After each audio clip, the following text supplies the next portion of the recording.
The story of Latvia begins a long time ago in a place with thick forests and winding rivers. The first people to live here were the Baltic tribes, Curonians, Latgalians, Salonians, Semi-Gallians. They came thousands of years ago, settling near the Baltic Sea and further inland. Their lives were super connected to nature. They hunted in the huge woods, they fished in the many rivers and lakes, they started farming the land. Their world was full of forest sounds and the rhythm of the seasons, a connection to nature that's still part of the Latvian spirit today. Life was centered around small villages and hill forts. These wooden forts built on high ground kept them safe. Inside these communities, life was simple but rich with traditions. They worked amber washed up from the sea. The peaceful life of the Baltic tribes started to change around the 1100s. From the south and west came German missionaries, traders, soldiers. At first they came to trade and to spread Christianity, but their goals changed to taking over. In 1201, Bishop Albert founded Riga at the mouth of the Daugava River. It was perfect for controlling trade routes. Riga quickly grew into a busy port and a walled city, the main German power center for centuries. To keep control, the Germans formed knightly orders, most famously, the Livonian Order. Crusading knights who saw converting the non-Christian Baltic people as a holy duty, often using force. They built many stone castles across what is now Latvia and Estonia, strong symbols of power. Local tribes fought back bravely, led by figures like Vistards of the Semi-Gallians. Still, the tribes were beaten by better organized German forces. After the takeover, a new social order was set up. German nobles became rulers, owning the land and holding all positions of power. Native Latvians were pushed down into a class of poor farmers, serfs working the land for their German bosses. This created a social gap that lasted centuries. Despite the hardship, German rule brought new developments. The power of the German Livonian Order started to get weaker in the 1500s, creating a power gap that caught the eye of nearby empires. The lands of Latvia became a battleground for bigger fights. For a while, the Polish-Lithuanian Commonwealth took control over large parts of the area, especially the region of Latgale.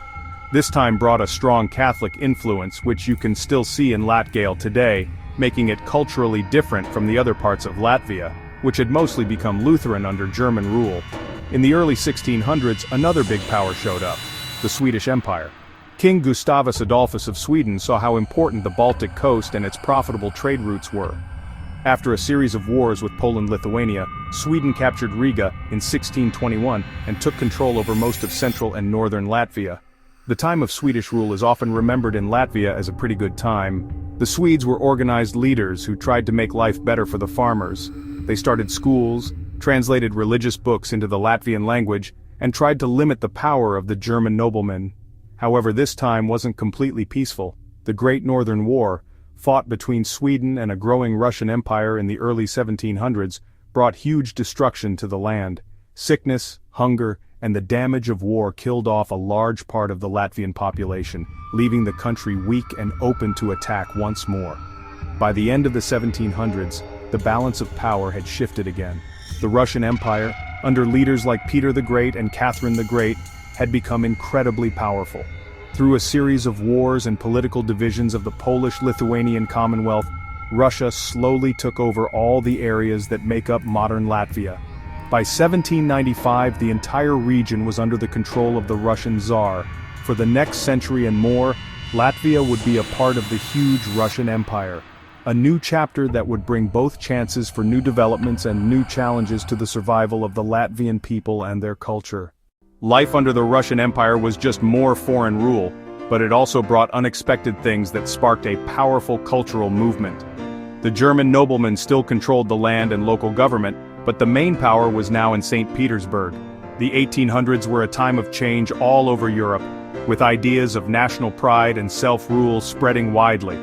In Latvia, a group of educated young men who were among the first Latvians to go to university started to challenge the old ways. They were known as the Young Latvians, or Jaunlatviesi. These smart thinkers, led by people like Krišjānis Valdemars, argued that the Latvian language and culture were not worse than German or Russian. They believed that Latvians were a special nation with a right to their own cultural life and eventually political life. Through newspapers, magazines, and books, they encouraged Latvians to be proud of their history. They collected and published thousands of the old folk songs, the Dainas, which had been passed down for centuries by word of mouth. This act of gathering their folklore was a powerful statement. It showed that Latvians had a rich and ancient culture that deserved respect and to be saved. This cultural movement became known as the First National Awakening. It was a time when Latvians started to see themselves not just as farmers living in a certain area, but as members of one Latvian nation. A key part of this awakening was the start of the first all-Latvian song and dance festival in 1873. This event brought together choirs from all over the country to sing Latvian songs in the Latvian language. It was a huge and emotional show of cultural unity and national pride, a tradition that continues to be one of the most important ways Latvians show their identity today. As the 1800s came to an end, factories and new ways of making things started to change Latvian society. The chaos of the early 1900s gave Latvia an unexpected chance. The start of World War I in 1914 turned Latvian lands into a brutal battle line between the German armies and the Russian armies. The war brought huge suffering and destruction, with hundreds of thousands of Latvians becoming refugees. However, it also broke apart the empires that had ruled over them for centuries. In the middle of this mess, Latvian soldiers known as the Latvian Riflemen became famous for their bravery fighting for the Russian army, but their real loyalty was to the dream of an independent Latvia. With the fall of the Russian Empire in 1917, and Germany's defeat in 1918, a window of opportunity opened. On November 18, 1918, in Riga, Latvian political leaders bravely declared that the Republic of Latvia was independent. This declaration wasn't the end of the fight, but the beginning.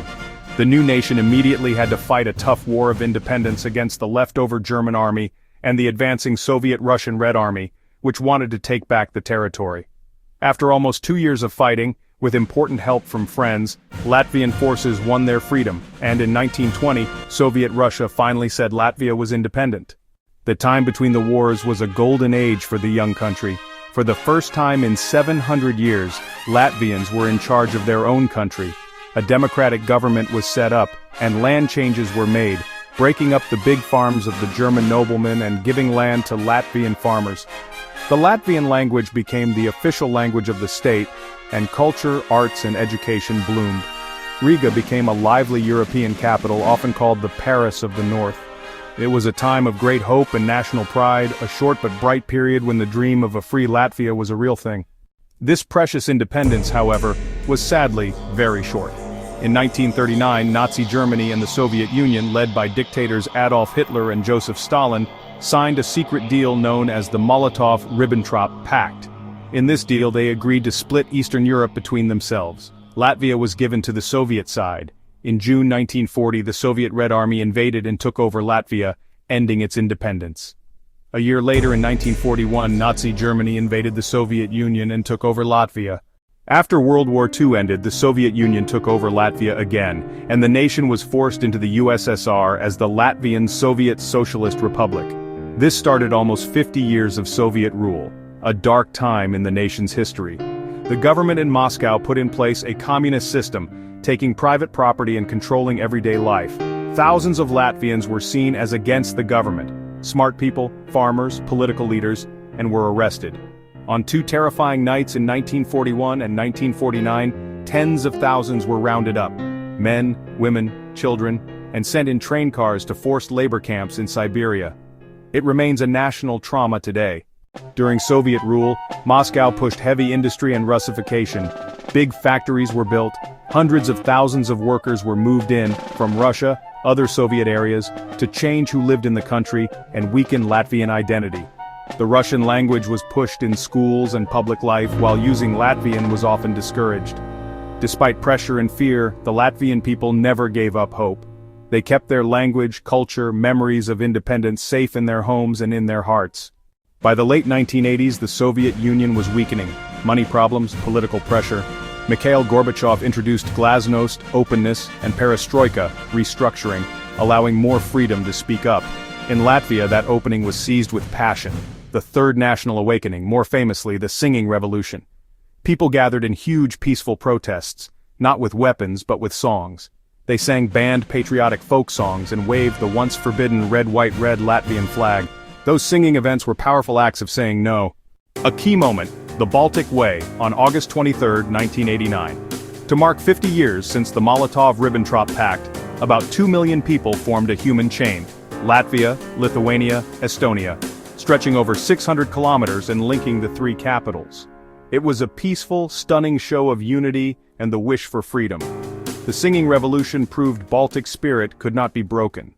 The energy of the singing revolution couldn't be stopped. On May 4, 1990, the newly elected Latvian government declared they were bringing back independence, starting a tense transition. The final clear moment came after a failed hardliner attempt in Moscow in August 1991. On August 21, 1991, Latvia declared full and immediate independence. The world noticed. Countries recognized the restored Republic of Latvia. The dream kept alive for 50 years was real again. The last Russian soldiers left Latvia in 1994, ending long foreign military presence. The first years of independence were tough. Latvia moved from a communist, government-controlled economy to a free market system. That meant selling off state-owned businesses, creating a new currency, the Lats, later switching to the euro, rebuilding democratic systems from scratch. There were money problems, but people were determined to build a safe, successful future. A main goal was to rejoin the Western world and make freedom permanent. That meant looking to groups that could guarantee independence and prosperity. The effort paid off. Latvia worked hard to meet Western cooperation requirements. In 2004, Latvia achieved two major goals: joining NATO and joining the European Union. These memberships marked Latvia's return to free, democratic Europe. In 2014, Latvia adopted the euro, cementing its place in Europe. Today, Latvia is modern, active, forward-thinking. Riga is a tech and startup hub. The capital draws tourists for its Art Nouveau architecture and its historic Old Town, a UNESCO site. The nation still celebrates culture through the song and dance festivals. Surviving centuries of foreign rule and the hardships of the 1900s, Latvia stands proud and independent, a testament to culture, song, and the wish for freedom.